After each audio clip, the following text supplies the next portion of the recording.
Credit দিবেন কে দিবে না এটা তো আমার হাতে না। আমার যেটা কন্ট্রোলের মধ্যে আছে আমি সেটা করার চেষ্টা করি। এই যে আমরা জিতছি আমি পুরা ক্রেডিটটা আসলে প্লেয়ারদেরকেই দিতে চাই। সবাই চাইছে ইভেন মুশফিকও যে আমরা যে জায়গা থেকে আসি তার থেকে কিভাবে আসলে আরও ভালো করা যেতে পারে।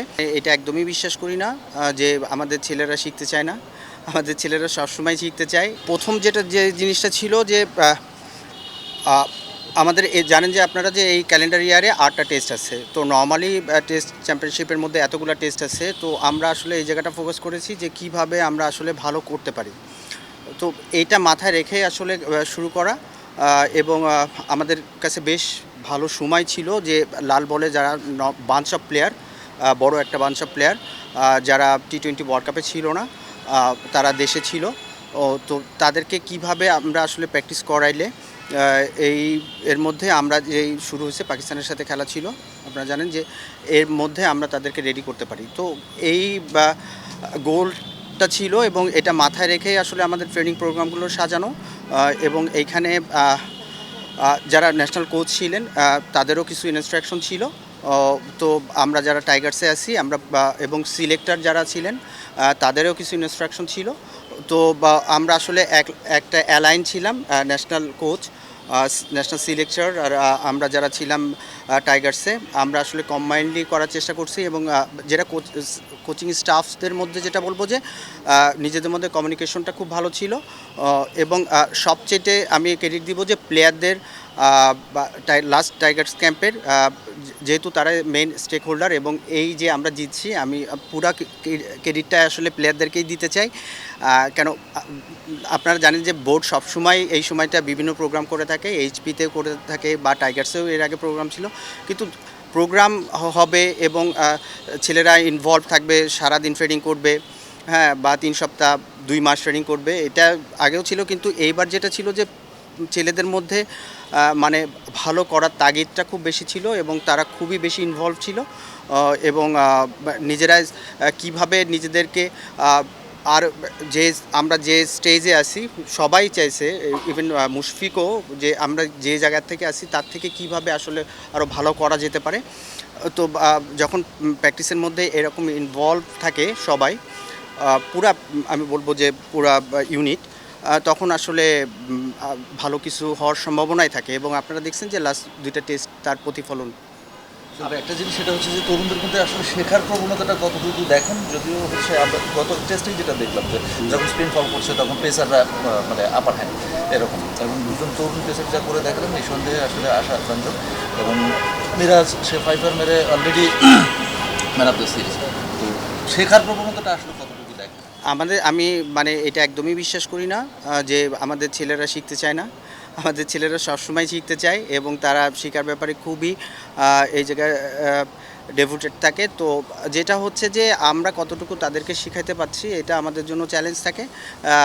তো সব কিছু মিলায় এই প্রোগ্রাম যখন আমরা করেছি, আমরা স্পেশাল থ্যাঙ্কস দিব টাইগার্স চেয়ারম্যান এবং যারা আমাদের ক্রিকেট অফিসে যারা ছিল তাদের পুরা আমাদেরকে যে সাপোর্টটা দেওয়ার। ধরেন আমরা সিলেটে প্র্যাকটিস করেছি, ঢাকাতে ছিল প্র্যাকটিস, চিটাগাংয়ে ছিল প্র্যাকটিস, তো বা গ্রাউন্ডস সব আমরা যেভাবে চেয়েছি আসলে প্র্যাকটিসটা যেটা হয় যে এই প্র্যাকটিসটার ভলিউমটা বা ইন্টেন্সিটি যেটাই বলেন না কেন, এটা একদম ইন্টারন্যাশনাল একটা টিমে যে ধরনের থাকা উচিত, যে ধরনের ফ্যাসিলিটি থাকা উচিত, সব ধরনের ফ্যাসিলিটিস আমাদেরকে দেওয়া হয়েছিল। তো আমরা আসলে এটা ছেলেরা প্রপার ইউজ করেছে এবং এটার ফল আপনারা দেখতে পাচ্ছেন লাস্ট 2টা টেস্টে। ওরা আমাদেরকে একটা গাইডলাইন দিয়েছে যে আসলে ওইটা অনেকটা ফিজিক্যাল যেটা ইয়ে করবে, আর যেটা স্কিলের যে ব্যাপার ইয়েগুলো ছিল ওইটা আমরা নিজেরাই ওইটার মধ্যে যে কোথায় কারে কীভাবে করলে ভালো করবে। কেন দীর্ঘদিন যখন আপনি কোনো প্রোগ্রাম করবেন তখন আসলে রুটিন, যে আমি প্রিপারেশন বিভিন্নভাবে হতে পারে। 1 সপ্তাহ আছে আমি টেস্ট খেলতে যাই বা ওয়ানডে খেলতে যাই, এটা একটা প্রিপারেশন। এটা যদি 2 সপ্তাহ থাকে, 3 সপ্তাহ থাকে, এটা যদি 2 মাস থাকে, তাহলে দেখা যায় যে টেকনিক্যাল অনেক জিনিস চলে আসে টেকনিক ঠিক করার জন্য, সেটা বলার, সেটা ব্যাটসম্যান, সেটা ফিল্ডার। তো আমরা আসলে 1 to 1 কাজ করার চেষ্টা করেছি যে যার যেখানে আসলে দরকার আমি যদি বলি যে লাল বলে ওপেনারদের আসলে কিভাবে খেলা উচিত, তাদেরকে টেকনিকেও যখন এই জিনিসটা ধরেন মেশিন বলে বা গ্রানেডে আমরা ঠিক করলাম ওইটা নেটে, তারপরে আস্তে আস্তে গেম সিনারিওতে পরে ম্যাচে কীভাবে সে অ্যাপ্লিকেশন করছে, তো এই জায়গাগুলোতে আমরা আসলে ধরে ধরে কাজ করার চেষ্টা করেছি। ন্যাশনাল কোচরা সবসময় কম সময় পান, যার কারণে তারা সবসময় ফিটনেসের উপর ফিট আছে কিনা এটা দেখেন, আর স্কিল ওয়াইজ আপনি টেকনিক্যালি আপনারাই সবসময় বেশি সময় দেন। আপনার কি মনে হয় যে লোকাল কোচরা এবং যারা জাতীয় কোচ আছে তাদের কাজের ধরনটা কেমন, বা তারা কোনটাতে আসলে গুরুত্ব দেন?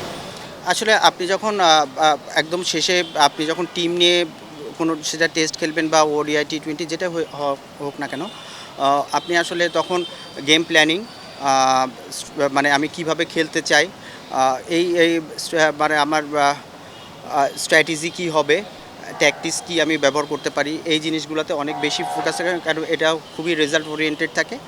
কিন্তু আমাদের কাছে যখন থাকে তখন ছেলেদেরকে ওই ট্যাকটিক্স বা ওই জায়গাটা কোপ করার জন্য যেসব চ্যালেঞ্জ থাকে ওইগুলোর কোনো টেকনিক্যাল জিনিস যদি আসলে অ্যাডজাস্ট করার দরকার হয়, তো আমাদের কাছে যেহেতু সময় বেশি থাকে আমরা ওইটা তাদেরকে করে সাহায্য করতে পারি এবং আমরা সেটাই করার চেষ্টা করি।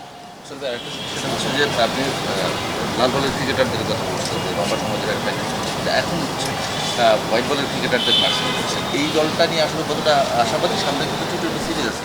হ্যাঁ, এই যেটা আপনারা বললেন যে টাইগার্সের শুধু যে আমরা লাল বলে ছিলাম সেটা না, আমরা ফার্স্টে যখন টাইগার্সের প্রোগ্রাম শুরু করি তখন ওয়ার্ল্ড কাপে যে ব্যাকআপ T20 প্লেয়াররা ছিল তারাও আসলে ওই সময় প্র্যাকটিস করেছিল। তারপর অস্ট্রেলিয়াতে যে T20 টিম যেটা খেললো এইচপির ব্যানারে, ওইখানেও আমাদের কিছু প্লেয়ার ছিল যারা ওয়ানডে এবং T20 খেলতে গিয়েছিল। তো আসলে ওইভাবেই আমাদের মিক্স করা ছিল প্রোগ্রামটা।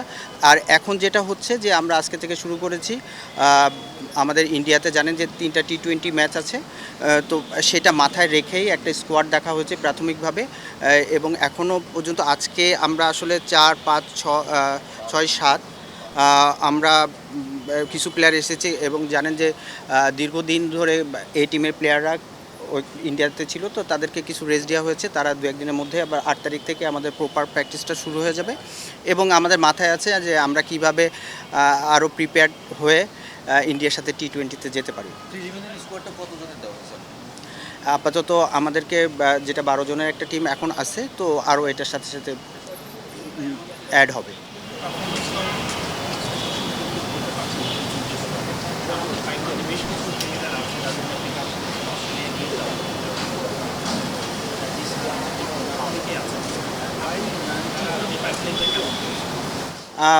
আসলে অবশ্যই আমি বলবো যে আমাদের পাইপলাইনে প্লেয়ার আসছে, তাদেরকে ধরেন আপনি যদি এইচপির একটা ছেলের বলি এখনই যদি ন্যাশনাল টিমে যে পারফর্ম করে ফেলবে এবং ও যদি ফেল করে, আমি বলতে থাকবো যে আসলে পাইপলাইনে প্লেয়ার স্ট্রং না। আগে বুঝতে হবে যে একটা স্টেজ থেকে গেলে আর একটা স্টেজে গেলে ওই পরিমাণ আমি রেডি করে দিচ্ছি কিনা, তাকেও আসলে সময় দিতে হবে।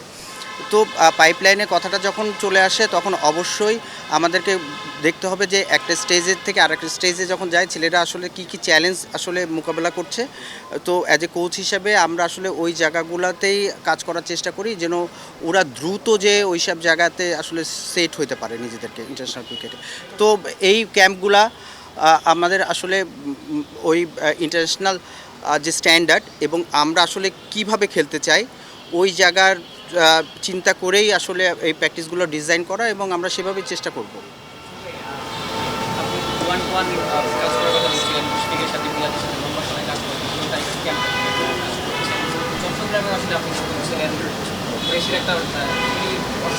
অস্থিতিশীল পরিস্থিতি ছিল, যারা মানসিকভাবে চাপে ছিল, টেনশন ছিল, সেই সময়টা আপনি মানসিকভাবে তার সাথে কাজ করেছেন, তাদের রাখার চেষ্টা করেন। সেই সময়টা আমাদের বেশ কিন্তু বেশি ছিলেন না। এখন যখন আসলে যেটা টেস্ট বাংলাদেশ জিতলো, তখন আসলে এই ট্রেনিংটা আসলে বেশি কোচরাই পান বা কোচরাই পান। আপনারা যারা আসলে লম্বা সময়ের কাজটা করেছেন সেভাবে ট্রেনিংটা পান না। কিন্তু আসলে একটু মানসিকভাবে মানে আক্ষেপ থাকে কিন্তু আসলে আপনাদের হার্ডওয়ার্কটা আসলে দেখেন আমি তো বোর্ডে অনেক দিন ধরে চাকরি করি, তো আমাদের যেটা কাজ আমি ওইটাতেই ওইটার মধ্যেই থাকার চেষ্টা করি। ক্রেডিট দিবেন কে দিবে কে দিবে না এটা তো আমার হাতে না। আমার যেটা কন্ট্রোলের মধ্যে আছে আমি সেটা করার চেষ্টা করি। আমাকে যে টিমটা দেওয়া হয়েছে এবং যে টার্গেট সেট করে দেওয়া হয় আমি আসলে ওইটা করার চেষ্টা করি। তারপরে রেজাল্ট হলে কে কি বলবে বা কে কি বললো না বললো এটা আসলে তো আমার হাতে নেই, তো এটা নিয়ে আমি আসলে চিন্তাও করি না।